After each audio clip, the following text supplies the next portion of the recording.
சொல்லு.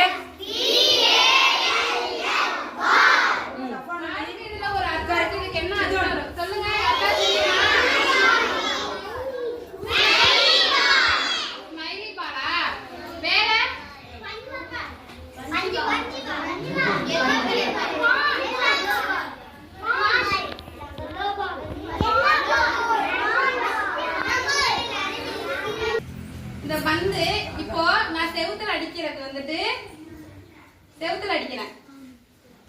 திரும்ப என்கிட்ட வருமா? இதுலயே நான் செவுத்துல அடிச்சா அதுக்கு வலிக்குமா? வலிக்காது. இப்போ நான் மேம் மேல அடிச்சா வலிக்குமா?